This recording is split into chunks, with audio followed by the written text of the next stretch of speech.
Hello everyone, welcome back to your favorite chess channel. This is Soren, and in case you're finding these videos useful, don't forget to subscribe to this particular channel right now. So I'm going to bring maybe a glimmer of hope for those of you that are playing against the London system, which is quite super solid, very robust, very strong.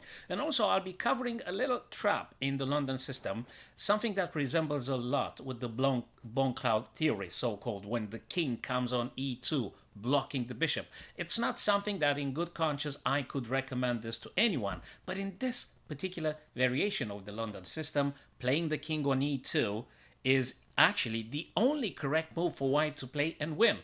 And I'll show you what I'm talking about, guys. This is taken from today's game that happened in between very powerful GM woman from China, Tang Zhongyi, who played an international master from Kazakhstan, Saduakassova Dinara. If I say this correctly, apologies if I haven't. Okay, so currently, by the way, the woman world champion in rapid chess is Tang Zhongyi, following this very intense battle in the London system. Okay, so let's just proceed with this beautiful game played in between two strong, powerful women chess players. So d4, knight f6, okie dokie, and knight f3, d5, so far so good. A little bit of the copycat, but not for long. Bishop f4, bishop f5, right? Like the mirroring. Nothing bad. Everything's fine. And e3 and e6. So far so good. Not a problem. Now white is going to play an ambitious move with the c4. Yeah, well, they could have played the knight to d2 previously, or bishop to d3, but c4 actually challenges the center, and very good move to play. Now, you've got a couple of possibilities to do now, but one that requires a bit of preparation. You've got to be booked to play this one correctly, and I'm happy you stopped by and actually you're witnessing this, because it might happen to you. Okay, so now, if you're playing black, I really tell you guys, go and get the knight on b1. Use your bishop on f5, go get the knight on b1. They must play this correctly. Your opponent with white must play this correctly. Okay, not a problem if they take with the queen, but actually the engine favors here recapturing the bishop back using the rook. Rook a to b1. That's what the engine recommends in the theory, and that's the best move to do. A bit of a subtlety here. You've taken that knight because actually you want to check, and actually you've removed, when you traded that knight, you've removed a possible knight c3 that white could have played. But because the knight has been taken by the bishop, now white has to play this carefully. And if they ever respond automatically with something like knight f3 to d2, they are going to lose the game. Because knight to d2 places the knight first thing in a pin, and what's following is knight to e4, adding pressure on that particular pin piece, and it's going to end up very badly. Okay, the engines will gives black here a -2 in case this were to happen. So if the knight were to play on d2, you're going to follow up immediately with knight to e4, pressurizing terribly the pinned knight on d2. That's not what happened in the game, but I'm just trying to make it very visible for you guys, because I'm going to tell you what was the correct move in case you didn't know. So let me just take you a couple of more moves forwards so that you have a better picture. Okay, so after this moment on now, white is doing very badly here, and black is supposed to win. It's already -2, -3. There is no good move for white here. There is no good move. There's no good move here. Okay, they might try some queen to a4.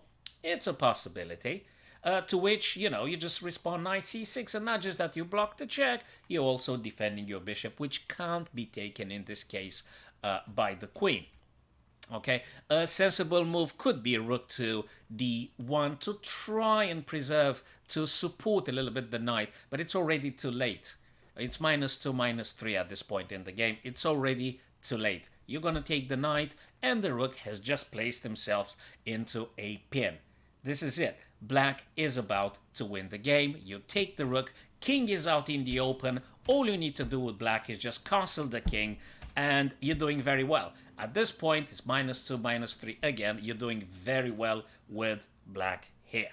The white king is exposed. Bishop needs to spend the tempo to getting active. You having your rooks, you're doing really, really well here with black. But that's not what happened, because obviously Dinara Saduakassova knew this trap here, so she didn't fall for it. Let me just go back now. So guys, the correct move to play, you know, a little bit counterintuitive, but the correct move to play, it's maybe the temporarily painful king to e2. This is something that always makes me feel incredibly uncomfortable if I ever have to move this king in front of the bishop, which can't move in the game. And just for your reference, guys, in the future, in this particular position, white is going to activate the bishop on f1 via g2. After the g3 pawn has been pushed forwards, you're going to get the bishop on g2. Okay, and that's how you achieve the rook's connection and you activate your bishop. So this is the long-term plan for white to play here. Okay, so in our actual game, Tang Zhongyi from China played and captured on c4, queen to a4, as you would have imagined. That's a check and attacking the bishop, but fortunately now for black, after knight c6, everything is under control. So the position is slightly advantageous for white at this point in the game's evolution. So it's a bit, you know, a bit better for white here. So knight adding more pressure. By the way, it was like 2 minutes and something for white, and similarly for black. So they are moving in they playing a blitz at this point. So at some point white will be blundering, and we're gonna get there. But I think it's very instructive if you guys understand why king to e2 was actually the only correct move for those of you that play London system for white. So knight takes now. Again, a little bit of a trap, especially if you're playing black here. You don't want to take on c6 because queen would take the pawn, checking the king and attacking the rook. So that will be very, very bad. Okay, that black's gonna lose. Therefore, you must remember and play queen to d7. Excellent stuff, because the knight is pinned here.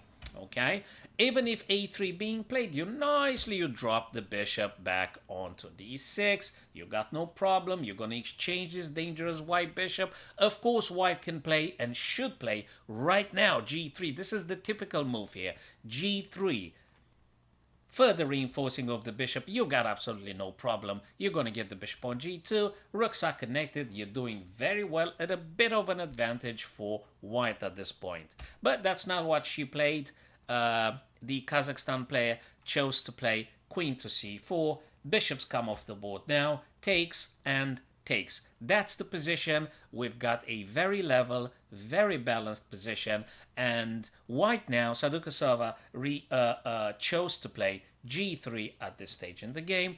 Obviously, very predictable. The bishop will be coming on g2, attacking alongside this diagonal, and because of this very bishop, the position is better for white here.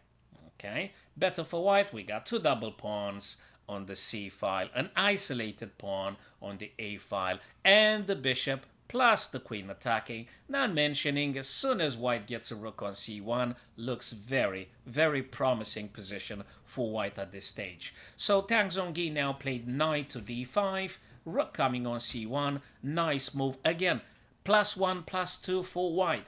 Saduakassova Dinara should have won the game here, but due to the fact we always have an issue in the time crisis, the possibility for us to blunder is dramatically increased. So guys, you know, when you have a couple of seconds on the clock, it's very dangerous, and yeah, blunder probably will happen sooner or later. Okay, queen to c3, nothing bad. White's still in the lead now, still a better position for white here. Queens come off the board, takes, and rook playing on a7 to defend the c7 black pawn, doubling up. Again, very good position for white. Incredibly powerful bishop here. Dinara should have won the game with white, but hey, this is blitz. This is the nature of super fast chess. A few seconds on the clock makes all the difference. Bishop c6, king tries to get himself in the center, perhaps aiming at playing something like this, you know, coming closer to the center of the board. That's one of the themes when you're marching towards the end. Do your best to get your king in the center. So knight now has been played, attacking the rook, and the strongest move for white here was rook to d3, attacking this knight twice, and again, very superior position, if I may say that. Of course, grammatically it's incorrect. Superior position for white with rook to d3, but she didn't. She actually traded a very powerful bishop now for that knight, and the situation gets actually balanced from +1, +2. Now we're getting at 0.00. So now the position is balanced, and unfortunately for white, they are going to blunder a bit more. Okay, so at this stage now, instead of getting the king over to d3 and e3, aiming at trying to getting it here on d4, thus pressurizing the pawn on d5, actually she missed it, she withdrew. That allows black to push the c pawn upwards here, protected by the king and by the rook. So now the pawn is very happily supported. The c pawn, which defends the d5, which is no longer a liability. And now suddenly black is in the lead with the -1 and something. Rook to b7 now, just eyeing this particular pawn on b3. They try to do something again, just a few seconds on the clock, and the position is going to be won by black here. Very powerful two black pawns right here on the c and d file. King goes on c2, pushing further down the d file, and just a few seconds on the clock being left here for both players. Very good position for black, way better position for black now, because the b3 is a major problem. And now comes the last super inspired move. Black played here, rook takes on b3. And of course white is going to resign, because after white rook takes, you probably notice, guys, there is a fork happening, c4, attacking both king and rook. So whatever white chooses to play, black is going to win. This guy is going to probably step onto e4, going to marching this pawn down. There is no way for white to stopping this pawn. So that's how Tan Zhongyi, a woman grandmaster from China, won the competition, becoming FIDE Women's World Rapid Chess Champion in 2022, just a couple of hours before. And that was the Bongcloud ideas, guys, for you to keep in mind. This is the trap that white needs to be aware of, especially if they play the London system. And for black, don't forget, by taking the knight on b1, you're actually announcing a little trap here, and white needs to play accurately. Okay, so take the knight again. Very quick revisiting these ideas. After rook takes or queen takes, don't forget, bishop to b4, check. Very important. And if you're having whites, my chess friends, don't block with the knight. Don't do that. And as uncomfortable as it looks, you must push the king on e2. You must do that. If you don't do it, you're going to lose. So you got to play king to e2 now, aiming at g3, bishop g2 at some point in the future. You must do this, guys, okay? And also very healthy check here on a4, which can be played. So push the king on e2. Don't block with the knight, okay? Black might take the pawn. And after this, we just play these ideas, guys. Knight to c6, and you're doing very well here. Both white and black, a bit of an advantage for white, but the position, I think, it's very playable for both colors here. Okay, so that was for today, guys. Ideas in the London, anti-London system, and Bongcloud ideas with king e2, blocking apparently the bishop coming out. All right, so thanks for today, guys. Enjoy the rest of your day, and I'll see you shortly.